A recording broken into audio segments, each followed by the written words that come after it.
If you love me, you let me go. Just kidding. Beep. Okay, hey guys, it's me, Noah. And me, the best character in this YouTube channel. Deb. Okay, anyway, today guys, we're going to be reacting to Scary True Pool Stories animated. Hashtag. If you want to see more videos, give this a thumbs up. What are you doing? So we're gonna put on the video right now. Ready? And I won't edit this time.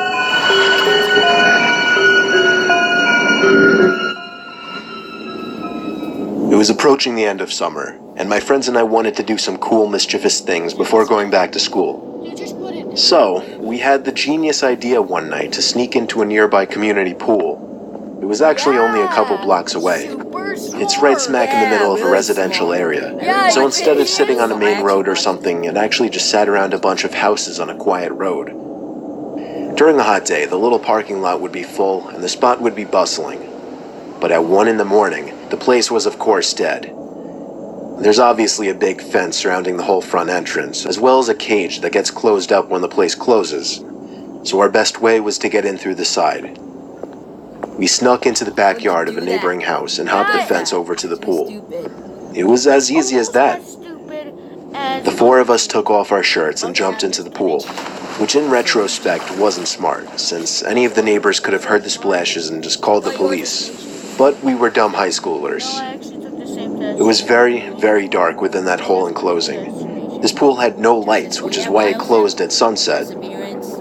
James, Courtney, and Alyssa were on the other side of the pool, as I was just kind of doing my own thing at first, swimming around and getting my face wet. I saw Alyssa get out of the pool shortly after and run away. I swam over to see what was going on. She was just going to the water fountain, though. The three of us just bopped around in the water for a bit, and eventually we heard Alyssa jump back into the pool from the other side. It was too dark to see much more than her black hair covering her face. But just then we heard Alyssa playfully call something to us as she was walking back to the pool. The three of us in the pool looked at each other. I know they were doing the same thing as me, counting heads. There were three of us on this side of the pool, and here came Alyssa walking over to our side. So who was that on the other side?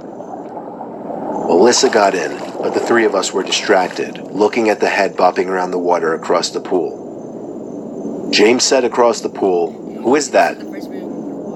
Not even 2 seconds later, the head went underwater and disappeared from view. We took this time to whisper to each other, mostly things like, what should we do? What if that's security? And should we run? Suddenly I felt something grab my leg with force and tried pulling me down into the water. I kicked, splashed, and yelled for help. James came over to pull me out of the pool, while the girls were already running for it, screaming. It wasn't until I got to the stairs of the pool that the grip on my leg was released and I was free. We hopped the same fence we climbed over to get in and ran all the way back to Alyssa's house. I was convinced that whoever that was a security guard. That is, until they literally tried to pull me under the water. We don't know what to think. There are a few possibilities.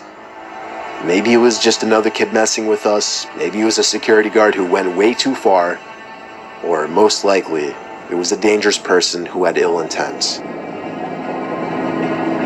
Oh shoot, that's it. Okay. Next video. Okay, bye. Okay, we're gonna do in the next video. Okay guys, we're gonna do the next No. Okay, one more video, one more video, I promise. Disturbing Snapchat. Okay, no.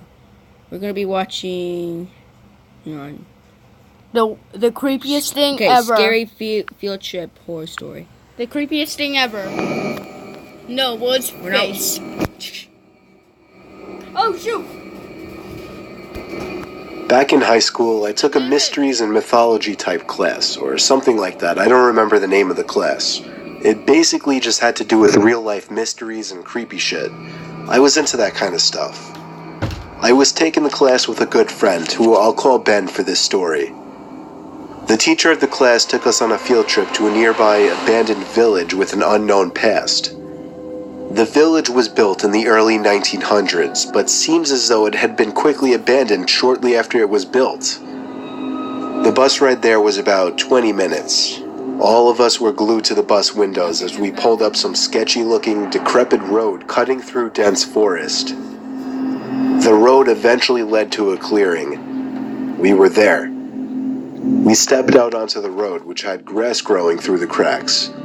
The grass surrounding was almost knee-high. Then there were the buildings. The tall, archaic brick buildings with the boarded-up windows all gave off such chilling vibes. The teacher lined all 20 of us up, counted heads, and then began leading the way. The point of this little field trip was to use the so-called skills we learned in class to see if we could put anything together about why the village may have been abandoned so long ago. Some of the buildings had holes in the walls to serve as entryways. There were even holes in the ground next to some of the buildings, seemingly dug to get into the basements of some of the buildings, which seemed creepy. There was one building, though. It stood taller than any of the others. It just intrigued me the most.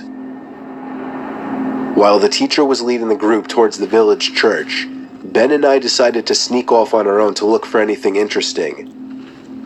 When we walked off in the direction of the tallest building, we saw a hole in the ground.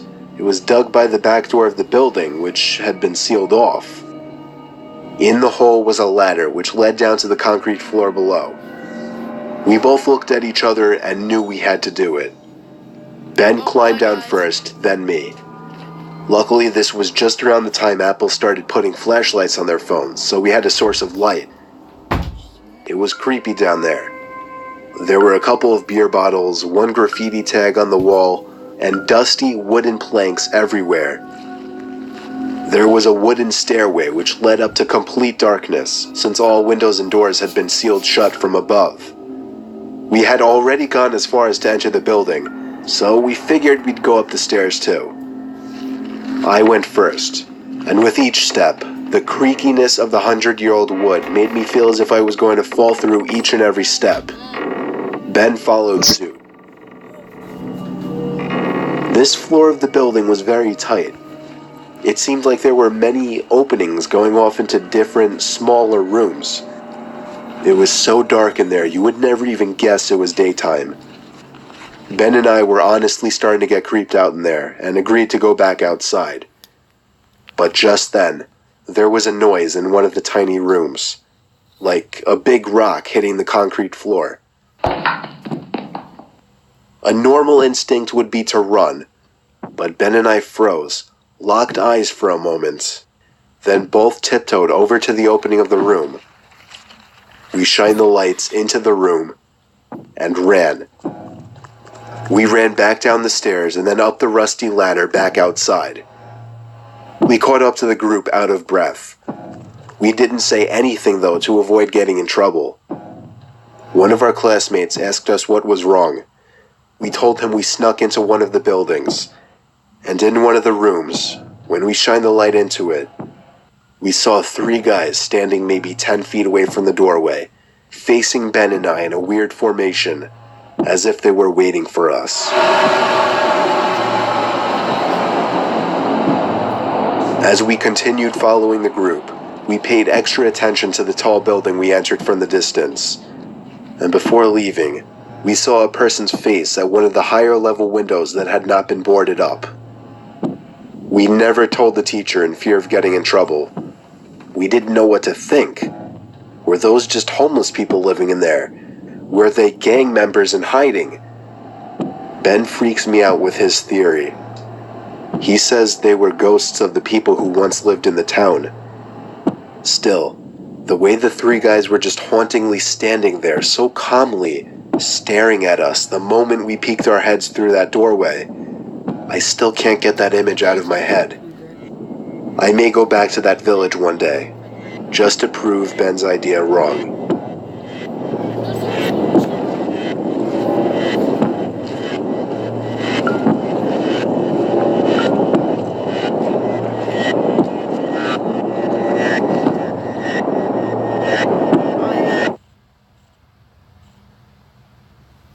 Okay. I just had to wait. I just had to open my eyes the whole entire time, cause I forced Noah to watch possibly the worst thing he watched in his life. Okay, we're gonna do one more video, guys. This one is the last one.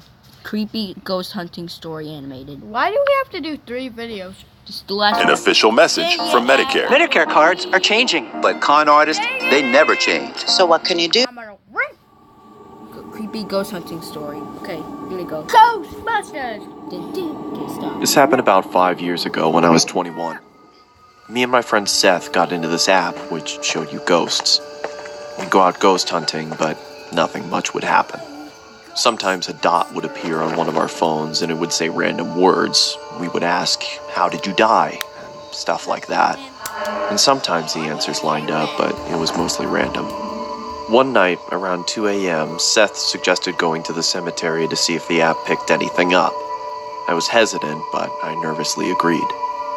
We started making our way through the neighborhood towards the cemetery. It was weird as the streets are normally lined with cars, but they were empty on this night. We walked down the middle of the road with the app running, but it wasn't picking anything up. We finally made it to the cemetery, which was a small, family-owned one where they only buried their own. Seth went up to the gate and started shouting, hoping to get a response on the app, but nothing happened. I was standing in the road, feeling unsettled, when Seth starts yelling, "Is that all you've got?" I told him to stop disrespecting the dead and we should leave. He tried being funny, saying, "Oh, I'll make them show up," and jumped the gate and started stomping on the graves while screaming, "Come on, show us something." All of a sudden, our phones said something at the same time. I looked down at my phone and it was there. We both just stood there, looking at each other when 10 or so red dots appeared on the radar, and it said it again. When I looked back up from my phone, Seth was next to me. I said, "We have got to go." As soon as I said that, we could hear the street lights turning off one by one from the top of the street, getting closer to us. We took off running as fast as we could.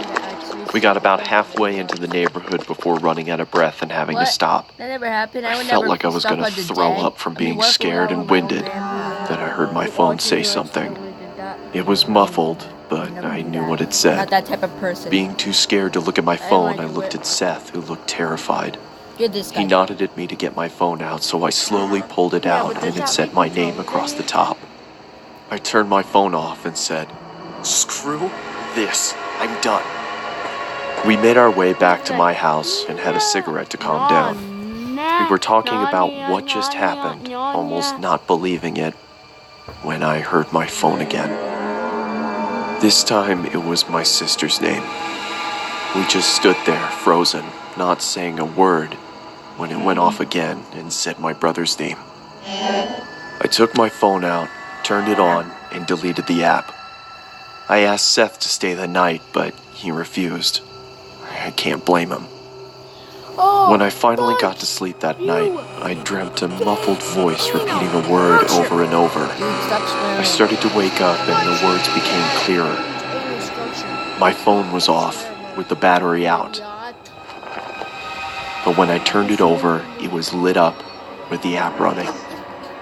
It had a red dot about 6 feet from me, still repeating.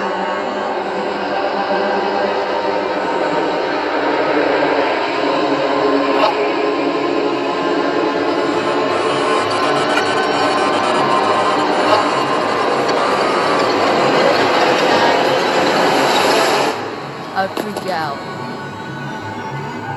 I believe in lots of stuff. I woke up the next morning and went to the bathroom. I had a razor-thin cut from my left shoulder to my right hip. I don't know what happened that night, and nothing has happened to me since. Needless to say, I don't mess with that kind of stuff anymore.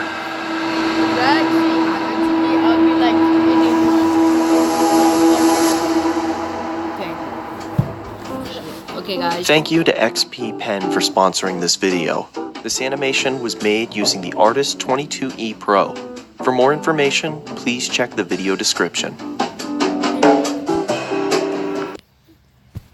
Okay, guys, that's the last video we're gonna do. Thank you for watching. We'll see you next week.